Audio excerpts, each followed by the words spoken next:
Hello friends. Astro spiritual solutions में आपका फिर से स्वागत है। तो आज हम डिस्कस करने वाले हैं, नया सीरीज स्टार्ट करेंगे जिसमें सारे प्लैनेट्स के ऊपर डिस्कस करेंगे। और मैं ट्राई करूंगा कि कुछ ऐसे इंसाइट्स आपको बताऊं जो आपको दूसरे चैनल्स में ना मिले, या फिर थोड़ा सा स्पिरिचुअल और मैथोलॉजिकल वे में आपको समझाऊंगा, और साइंटिफिक वे में भी आपको समझाने की कोशिश करूंगा। तो आज हम लेंगे सूर्य के ऊपर डिस्कस करेंगे। देखो, सूर्य जो होता है अ, वो रिप्रेजेंट क्या क्या चीजों को करता है उसके ऊपर पहले हम देखते हैं। सूर्य जो होता है सोल को रिप्रेजेंट करता है, इसीलिए जेमिनी एस्ट्रोलॉजी में अगर देखेंगे तो सूर्य को आत्मकारक बोला गया है। सोल रिप्रेजेंटेटर है वो। तो हमारे आत्मा जो चाहता है उसको रिप्रेजेंट करता है सोल। हम इस पृथ्वी में आए हैं, तो हमारा सोल पर्पस क्या होता है, हमारा सोल क्या चाहता है, तो ये सूर्य के ऊपर डिपेंड है। ठीक है। सूर्य फादर को, पिता को, हमारे अंदर एक ईगो होता है, तो वो ईगो को सूर्य रिप्रेजेंट करता है। हमारी इम्यूनिटी सिस्टम को भी सूर्य रिप्रेजेंट करता है। इसके चलते हमारी हेल्थ अच्छी हो सकती है, बुरी हो सकती है। सूर्य के कौन से हाउस और कौन से प्लैनेट के साथ कंजंक्ट है, सूर्य कौन से राशि में बैठा है, ये सब आपके अच्छे बुरे चीजों को दिखाएगा। सूर्य जिन जिन चीजों को दिखाता है उन चीजों में या तो आपको अच्छा मिलेगा या तो आपको बुरा मिलेगा, या तो फिर बीच में ना अच्छा ना बुरा इस टाइप का भी मिल सकता है। तो ये सारा डिपेंड करेगा कि सूर्य कौन से हाउस में है, सूर्य किस राशि में है, सूर्य किस नक्षत्र में बैठा हुआ है, और सूर्य किस किन किन प्लैनेट्स के साथ बैठा हुआ है। तो ये सारी चीजों को लेके चलना पड़ेगा। लेकिन उस हम इतने डीप नहीं जाएंगे। हम ये देखेंगे कि सूर्य होता क्या है। देखो, अगर आप माइथोलॉजिकल वे में जाएंगे तो आप ये पिक्चर देख सकते हो जिसमें सूर्य को एक घोड़े के रूप में दिखाया गया है, कि सूर्य घोड़े के साथ रिप्रेजेंट किया गया है, कि एक रथ है, चैरियट है, और सूर्यदेव बैठे हुए हैं, सूर्यदेव आ रहे हैं एक घोड़े के साथ। तो ये घोड़ा क्या होता है, देखो ये चैरियट जो होता है 7 घोड़ों का होता है। अगर आप काउंट करोगे तो ये 7 घोड़े होते हैं। और ये जो घोड़े होते हैं 7 इस वजह से, क्योंकि देखो अगर सूर्य का आप मूवमेंट देखोगे तो सूर्य के मूवमेंट से ही 7 दिनों का फॉर्मेशन होता है, मंडे टू अब संडे। ठीक है ना, 7 दिन होते हैं। उसी तरह सीजन्स भी वैसे ही होते हैं। और सूर्य के अंदर ये जो जो घोड़ा है, अब इस पिक्चर में नहीं है, जो रथ है, रथ में 12 स्पोक्स होते हैं, व्हील के 12 स्पोक्स। और 12 स्पोक्स यानी आपके 12 मंथ्स। तो ये वैदिक और माइथोलॉजिकल वे में बढ़िया वे में रिप्रेजेंट किया गया है सूर्य को। तो ये ईयर को रिप्रेजेंट करता है, सीजन को रिप्रेजेंट करता है। तो जैसे साइंटिफिक वे में सूर्य के वो मतलब सारे प्लैनेट सूर्य के आसपास घूमते हैं।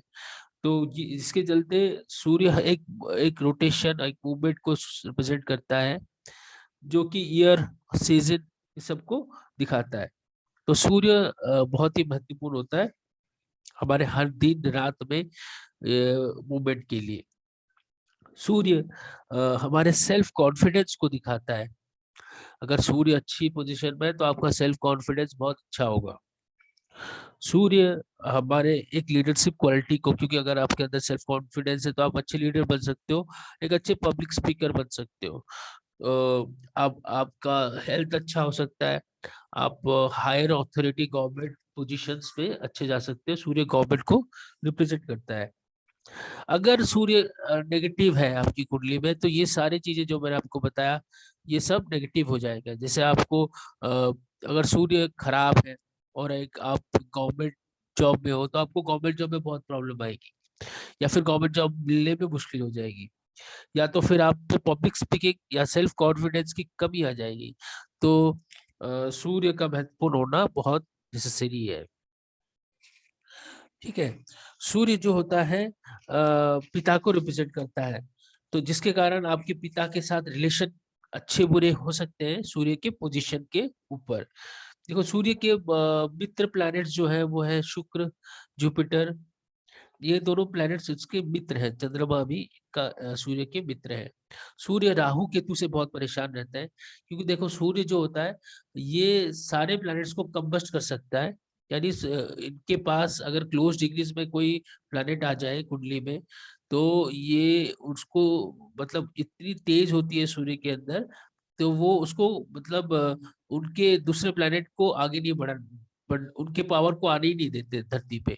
तो जिसके कारण आप सपोज सूर्य के साथ जुपिटर बैठ गया। जुपिटर बहुत ही बेनिफिक प्लेनेट होता है, लेकिन आप उसके जो रेज है जुपिटर के, वो आपकी बॉडी में पहुंचेंगे नहीं, या फिर आपके थॉट प्रोसेस में पहुंचेंगे नहीं, क्योंकि सूर्य इतना तेज हो जाता है तो जुपिटर को कंबस्ट कर देता है। उसी तरह सूर्य जो है वो लेकिन ऐसा है कि सूर्य भी किसी से कंबस्ट होता है, नॉट कंबस्ट, यानी राहु से सूर्य राहु क्योंकि छाया ग्रह है, वो सूर्य को अपने छाया से मतलब बांध लेता है, जिसके कारण सूर्य की किरणें, अगर राहु और सूर्य की युक्ति है तो सूर्य की किरणें आपकी बॉडी में नहीं आएगी, जिसके चलते आपको सेल्फ कॉन्फिडेंस या फिर आप अनेकता जैसे रॉन्ग काम में फंस जाओगे। राहु सूर्य को ग्रसित कर लेता है, ग्रहण कर लेता है। तो इस तरह से सूर्य का पोजिशंस होते हैं। चलो हम एक हाउस, पहला हाउस को देखते हैं। अगर सूर्य सपोज ये कालपुरुष की कुंडली है, नंबर 1 से स्टार्ट हुआ, ये पहला हाउस है, ये दूसरा, ये तीसरा, चौथा, पांचवा, छठा, ऐसे करके ये 12 हाउसेस है। तो यहाँ पर कोई भी राशि हो सकती है, लेकिन हमने समझाने के लिए मैं यहाँ पर पहला नंबर रखा हूँ, और ये पहला हाउस ही है, ये वाला पहला हाउस यहाँ पर 1 लिखा हुआ है। तो ये पहले हाउस में अगर सूर्य बैठा है तो सूर्य आपको क्या क्या दे सकता है। मैंने आपको बोला कि सूर्य आपके अंदर जो ईगो है उसको रिप्रेजेंट करता है, आपका हेल्थ, इम्यूनिटी, गवर्नमेंट से आप क्या क्या फायदा पा सकते हो, या फिर आपके अंदर लीडरशिप क्वालिटी है कि नहीं। तो एक पॉजिटिव चीज है सूर्य, ठीक है। थोड़ा सा एग्रेसिव भी है लेकिन पॉजिटिव है। अगर ये आपके पहले घर में बैठा है तो ये शो करता है ईगो, मतलब आपके अंदर बहुत ज्यादा ईगो होगा, आपके अंदर बहुत ज्यादा लीडरशिप क्वालिटी होगी। आप बचपन से ही मतलब अपने आप में एक जो होते हैं ना, कुछ छोटे छोटे बच्चे बिना डरे पब्लिक से बात कर सकते हैं, पब्लिक स्पीकिंग अच्छी होगी, लीडरशिप क्वालिटी अच्छी होगी। तो सूर्य पहले हाउस में होने के कारण ऐसे बंदे बहुत साइन करते हैं हर जगह पे, करियर में बहुत साइन करते हैं, और आगे चल के वो मतलब पैसे भी अच्छा कमाते हैं, और अच्छी लाइफ जीते हैं। लेकिन उनके अंदर एक नेगेटिव क्वालिटी होती है, बहुत ज्यादा ईगो होता है, क्योंकि सूर्य पहला हाउस जो होता है वो सेल्फ होता है, यानी खुद का होता है। ये पहला घर ये सेल्फ को रिप्रेजेंट करता है। अब यही अगर सूर्य बैठ जाए तो आप सोचो कि सेल्फ ईगो कितना बढ़ जाएगा, उस इंसान के अंदर ईगो इतना हो जाएगा कि वो दूसरों को कुछ समझेगा ही नहीं, ठीक है। जिसके कारण वो अपने आप को इतना महान समझेगा कि लोगों के साथ थोड़ा रिलेशनशिप में उसको प्रॉब्लम आ सकता है। सपोज सूर्य के साथ यहाँ पर शुक्र बैठ गया, फॉर एग्जाम्पल हम ले लेते हैं, सन के साथ यहाँ वीनस आ गया। अब वीनस आने के कारण क्या होगा कि उस इंसान को फिर रिलेशनशिप में बहुत प्रॉब्लम आ जाएगी, क्योंकि ऐसा इंसान फिर वो किसी दूसरे बंदे को कुछ मानेंगे नहीं, वो बस सेल्फ लव में चले जाएंगे। वो अपने ऐसे रिलेशनशिप में आप देखे होंगे कि लड़का जो होता है वो अपने आप को सब कुछ मानता है, दूसरे बंदे का कुछ सोचता नहीं है। तो ऐसे में बहुत प्रॉब्लम आ जाता है और वो रिलेशनशिप टूट जाता है अगर सन और वीनस का क्लोज कंजंक्शन हो। मैरिज में भी इश्यूज दे सकता है, ठीक है। अगर सपोज यहाँ पर सूर्य जो है डिफरेंट डिफरेंट हाउसेस में डिफरेंट डिफरेंट रिजल्ट दे सकता है। जैसे फॉर एग्जांपल सेकंड हाउस में सूर्य आ गया, सेकंड हाउस क्या होता है, फैमिली होती है, स्पीच होता है। तो ऐसे लोगों का स्पीच जो है थोड़ा सा बोल्ड रहता है, ठीक है। फैमिली में भी थोड़ा सा उनका फैमिली जो होता है वो उनके अंदर भी एक ईगो रहेगा, फैमिली के जो वैल्यूज होंगे वो स्ट्रांग होगा, क्योंकि सूर्य जो होता है वैल्यूज को भी रिप्रेजेंट करता है। तो फैमिली में वैल्यूज होंगे, भगवान को मानने वाले होंगे, हो सकता है कि इनके पिता गवर्नमेंट सर्वेंट हो, ठीक है। इनकी मतलब अच्छी होगी इनकी फैमिली, प्रोवाइडेड यहाँ पर कौन सा राशि है और कौन से प्लैनेट के साथ सूर्य कंजंक्ट हुआ है वो भी देखना पड़ेगा वहां, उस समय तो प्रेडिक्शन चेंज हो जाएगी, ठीक है। तो इस तरह से आपको देखना पड़ेगा।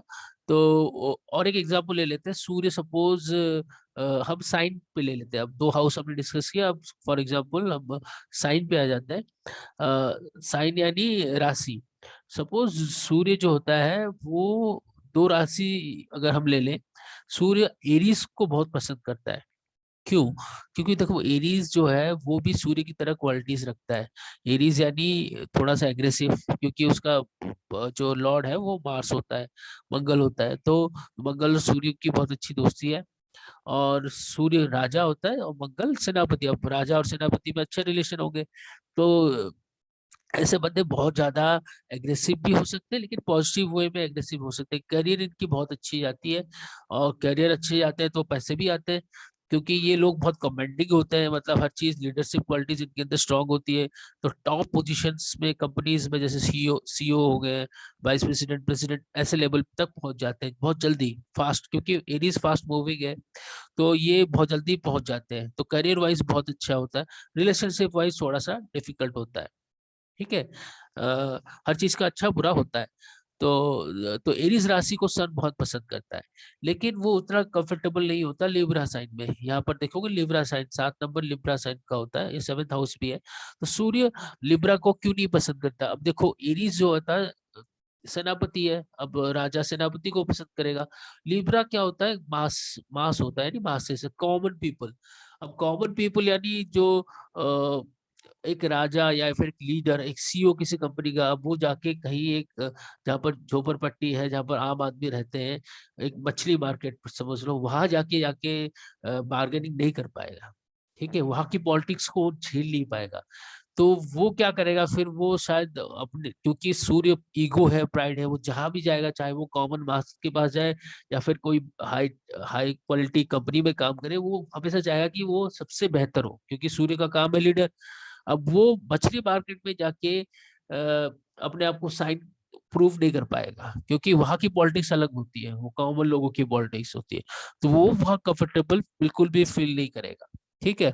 वो फिर सोचेगा कि यार ये मैं कहाँ के फंस गया, मैं क्या करूं जिससे कि मैं इन लोगों में भी हीरो बन सकूं। तो फिर वो कुछ शायद वो डिफरेंट मार्ग पकड़ ले, या फिर कोई अन्य का मतलब करप्शन, या फिर कोई डिफरेंट टाइप का काम करे, जिससे कि वो अपने आप को प्रूव कर सके, थोड़ा सा इलीगल वे में जाएगा, और इसके चलते उसको फिर रिग्रेट होगा वो।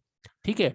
तो सूर्य लिब्रा में जब होता है बिल्कुल भी कंफर्टेबल नहीं होता, क्योंकि लिब्रा जो है उसके साइन देखोगे तो दो तराजू होते हैं इक्वलिटी के ऊपर, और सूर्य क्या होता है? बस अपने आप को, मैं, ईगो, यानी मैं खुद ही सब कुछ हूँ।